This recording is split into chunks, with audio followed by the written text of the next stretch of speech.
ये महीना जब पूर्ण हुआ तो सब भारद्वाज ऋषि को वंदन करके प्रणाम करके विदाई लेकर के जाने लगे। तो भारद्वाज ऋषि ने सबको विदा कर दिया, लेकिन एक ऋषि ऐसे हैं जब उन्होंने प्रणाम करके विदाई मांगी ना, तो भारद्वाज ऋषि के आंख में भाव के अश्रु आ गए, रो पड़े भारद्वाज। और देखो यहाँ भगत ऋषि ने कितना अच्छा दर्शन कराया है। किसी आए हुए मेहमान को रोकना होना तो बहुत अच्छा तरीका बताया है रोकने का। कुछ बोले नहीं भारद्वाज ऋषि, कुछ कहा नहीं, बस हाथ जोड़ लिया है और आंख में भाव के अश्रु छलक आए। और वो ऋषि समझ गए कि मेरा जाना बाबा को अच्छा नहीं लग रहा है। कौन है वो ऋषि? बाबा तुलसी उनका परिचय कराते हैं। याज्ञवल्क्य मुनि परम विवेक, नाम है उनका याज्ञवल्क्य, परम विवेकी, बहुत विद्वान महापुरुष है। ये ब्रह्मा जी के अवतार माने जाते हैं। एक बार महाराज जनक की सभा में बड़े बड़े विद्वान संत ब्राह्मण वहां पे इकट्ठा थे। जनक महाराज ने यह शर्त की कि जो हमारे प्रश्नों का उत्तर देगा उसको मैं 1 लाख गौओं का दान करूंगा। ब्राह्मणों ने सोचा कि भाई हमें से कोई भी इनके प्रश्नों का उत्तर दे सकता है, लेकिन अगर एक लोग कोई उत्तर देगा तो अन्य ब्राह्मणों का अपमान हो जाएगा। इसलिए किसी ने उत्तर नहीं दिया। याज्ञवल्क्य ऋषि घूमते हुए पहुंचे तो इन्होंने कहा कि भाई हम उत्तर देंगे। ब्राह्मणों ने विरोध किया, नहीं आप ऐसा नहीं कर सकते। तो याज्ञवल्क्य ऋषि ने सबको अपने ज्ञान से परास्त किया और जितनी गायें थी अपने शिष्यों से बोले कि इन्हें पहले ही लेके जाओ, मैं बाद में जनक महाराज के प्रश्नों का उत्तर दूंगा। इतने बड़े ज्ञानी महापुरुष थे याज्ञवल्क्य। पूछा भारद्वाज क्या बात है? आपने सबको विदा कर दिया और मेरे जाने में आपके आंख में आंसू आ गए, क्यों? तब भारद्वाज इसलिए बड़ा प्यारा प्रश्न उठाया।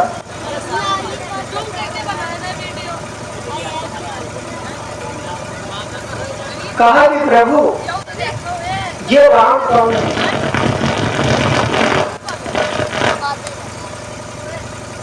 संत कहीं नीति प्रभु श्रुति पुराण मुनि कोई न विमल विवेक गुर संख्ये। प्रभु ये राम कौन है? मेरे अंदर शंका है। अब भारद्वाज ऋषि इतने ज्ञानी संत थे, उनके अंदर शंका, लेकिन उनका प्रश्न जो था वो सांसारिक नहीं था, पारलौकिक था। उन्होंने ब्रह्म के विषय में पूछा और कहा कि प्रभु संत लोग ऐसा कहते हैं कि गुरु के साथ कपट करने से हमारे भीतर सच्चा ज्ञान नहीं होता। ध्यान देना, जो लोग संतों के साथ, बड़े बुजुर्गों के साथ कपट करते हैं ना, उनके भीतर सच्चा ज्ञान नहीं होता। आप अभी जानते हैं इस घटना को। कर्ण ने परशुराम जी के साथ छल करके विद्या अध्ययन तो कर लिया, लेकिन कपट का परिणाम क्या हुआ?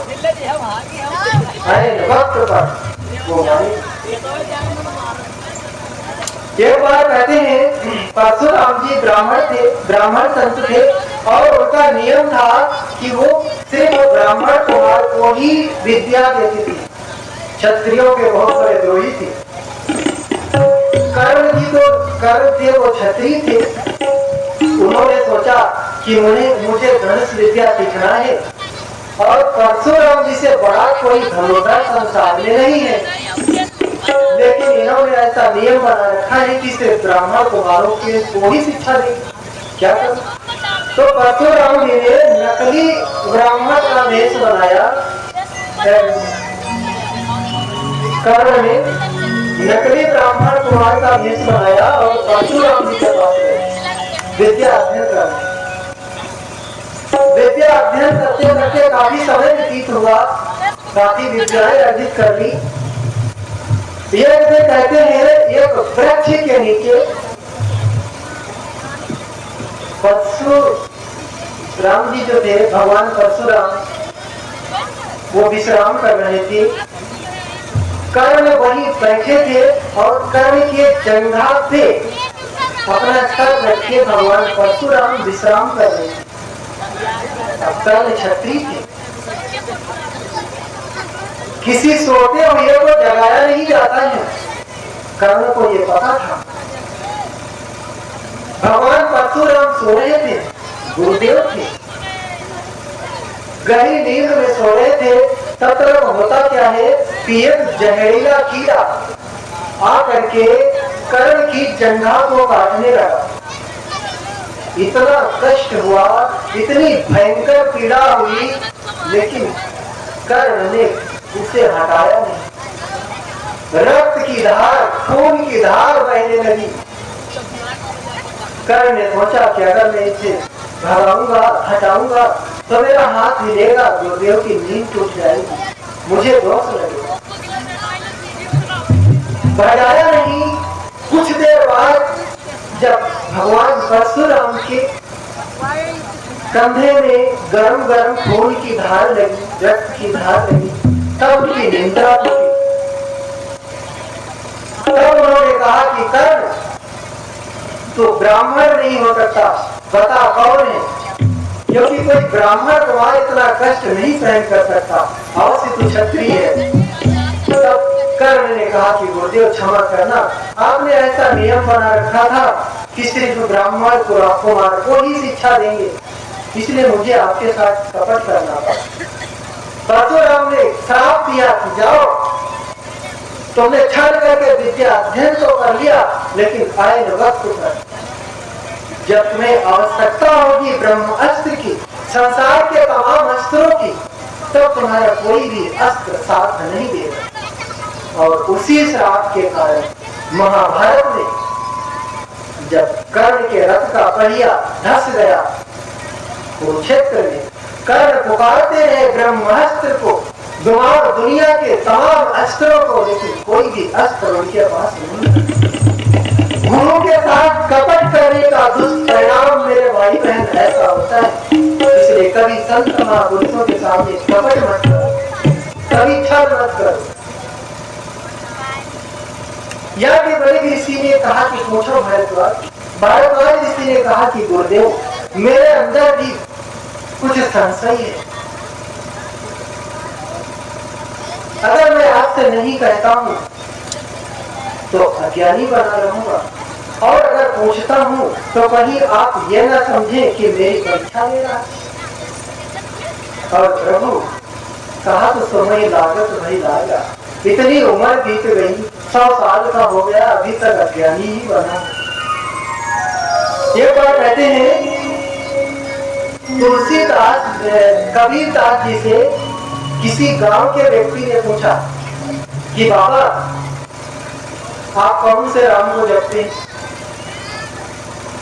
कबीरदास ने देखा तो भाई कौन से राम को, मतलब राम भी 2-4 हैं क्या? उसने कहा कि हाँ 4 राम को तो मैं जानता ही हूँ। कबीरदास ने कहा भाभी कौन कौन से राम को तू जानता है? उसने कहा कि एक राम दशरथ का बेटा, एक राम घट घट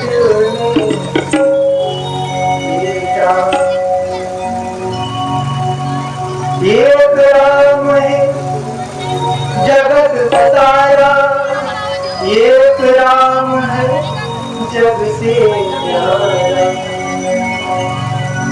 जब उसने प्रश्न किया कि मैं राम, चार राम को जानता हूँ, एक अयोध्या नगर चंद्र थे, एक वनवासी राम थे, एक महाराज जनक के दामाद थे।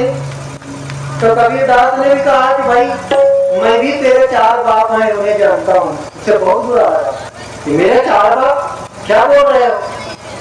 कबीरदास ने कहा कि बुरा मत मानो, मैं बताता हूँ। कबीरदास ने कहा कि एक बाप तेरी दादी का भाई, एक बाप तेरे चाचा का भाई, एक बाप तेरे नाना का जमाई, एक बाप तेरे फूफा का साला। ऐसे तेरे चार बाप हैं। उसने कहा बाबा चारों एक ही हैं। तो कबीरदास ने कहा ऐसे राम भी कोई चार नहीं है, एक ही है। सही राम दशरथ का बेटा, सही राम घर घर में लेता, सही राम ने जगत बसाया और सही राम ने जगत के लेता। राम एक ही है, हम और आप चार मान के बैठे। भारद्वाज इसे भी यहाँ कहा कि प्रभु संतत जपहि शंभो अविनाशी, शिव भगवान ज्ञान गुण राशि। संतत जपहि शंभो अविनाशी, शिव भगवान ज्ञान गुण राशि। श्री राम जय राम जय राम, श्री राम जय राम जय जय राम।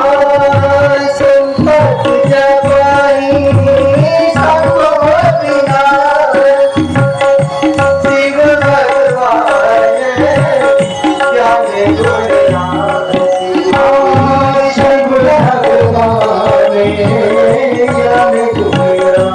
राशि। श्री राम जय राम जय जय राम, श्री राम जय राम जय जय राम,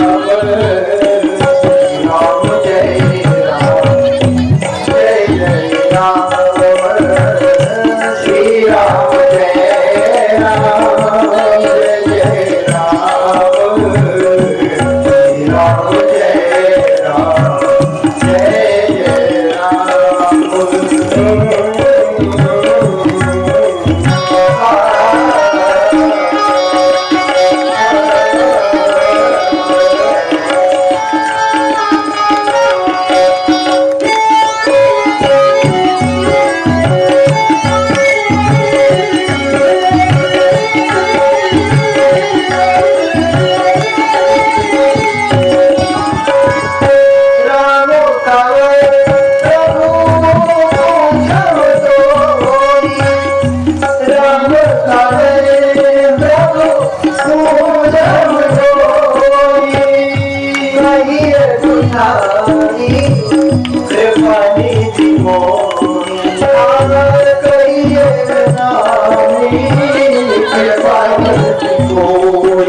राम दशरथ कर देता, एक राम दशरथ कर देता।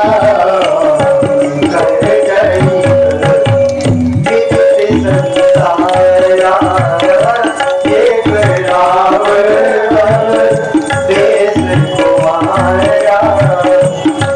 घर चली विदित संसारा, श्री राम जय राम जय जय राम, श्री राम जय राम जय जय राम। नारी बिना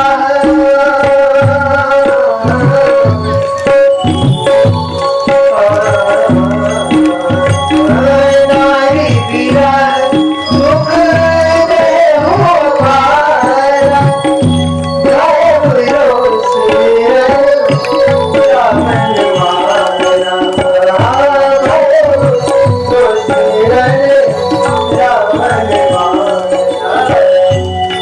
राम जय राम जय जय राम,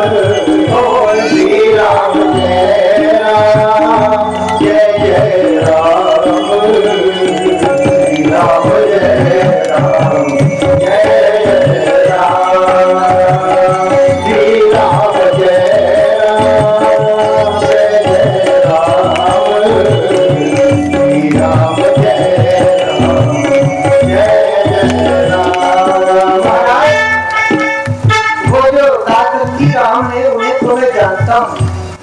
वो जो अयोध्या नरेश राम है, भरद्वाज जी कह रहे हैं याद बड़ी गई थी कि वो जो अयोध्या नरेश भगवान राम है उन्हें तो मैं जानता हूँ। अयोध्या में उनका जन्म हुआ, बड़े हुए, महाराज विश्वामित्र जी के साथ धनुष्य की रक्षा करते हुए जनकपुर पधारे, सीता जी से विवाह किया, अयोध्या लौटे। केकई माता ने वरदान मांगा तो 14 वर्षों के लिए वनवासी हो गए और वहां वन में गए तो रावण ने उनके पत्नी का अपहरण कर लिया। स्वाभाविक है भाई, आप नाराज होंगे ही कोई। अब आप ही सोचिए आपकी पत्नी को अगर कोई छेड़े तो कौन बर्दाश्त करेगा। हिम्मत है तो आप गर्दन पकड़ते हैं, नहीं हिम्मत है तो पुलिस में शिकायत करते हैं, लेकिन बर्दाश्त तो नहीं होता। राम जी भी ताकतवर थे, रावण ने पत्नी का अपहरण किया तो क्रोधित हुए, लंका पे चढ़ाई करके लंका का तहस नहस कर दिया, रावण की लंका का ईंट से ईंट बजा दिया। लेकिन प्रभु इतनी छोटी सी घटना के कारण दुनिया उनके नाम को जपे, दुनिया तो जपे भगवान शंकर उनके नाम को जपे। नहीं महाराज, मुझे लगता है कोई और भी राम होने, याद करिए कहते, मुझे लगता है कोई और भी राम होने। भरद्वाज ऋषि के प्रश्न सुन करके बाबा यादवरी ऋषि मुस्कुराए, कहा कि भारद्वाज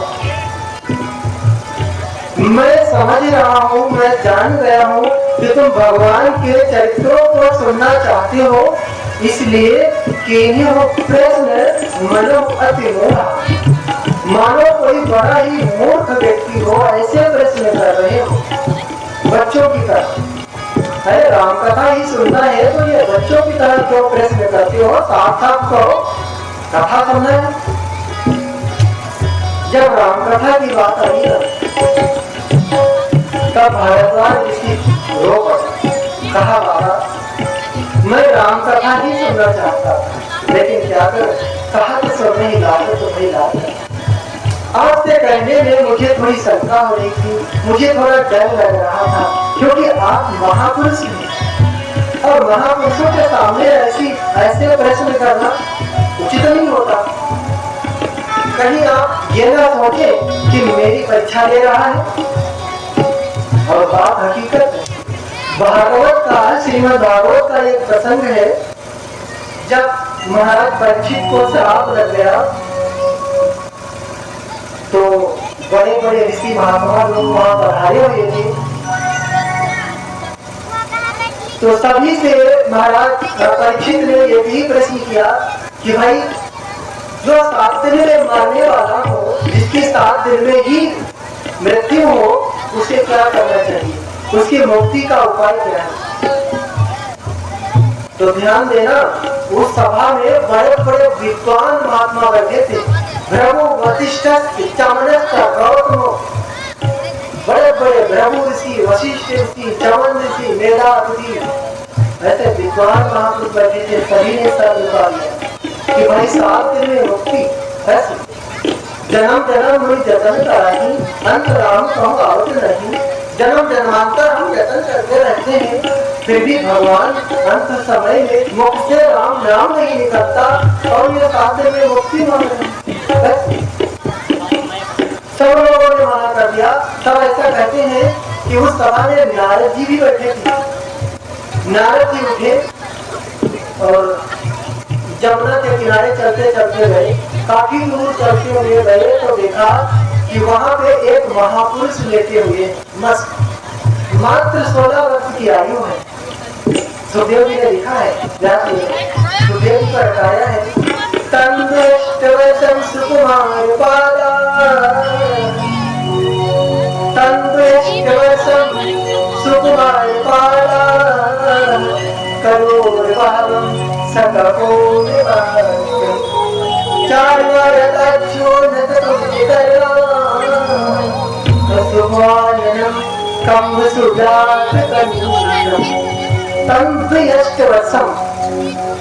उम्र 16 वर्ष की लिखी, लेकिन सीधे नहीं लिखा 16, तंदु यश 2 बार अष्ट अष्ट लिखा, क्योंकि 8 वर्ष की उम्र में कोई विकार नहीं होता, इसलिए व्यास जी ने लिखा तंदु यश वर्ष, मात्र 16 वर्ष की आयु में। कम आचार्य पूज्य सुखदेव परमहंस लेटे हुए हैं मस्त गंगा के तीर पर। नारद जी वहां पहुंचे, प्रणाम किया। सुखदेव जी ने कहा कि आओ नारद, आज सुबह सुबह मेरे पास कैसे अचानक आ गए? नारद जी ने मुस्कुराते हुए कहा कि भगवान, आपको तो पता ही है, अपना लाडला राजा है परीक्षित, उसको शराब लगे हैं।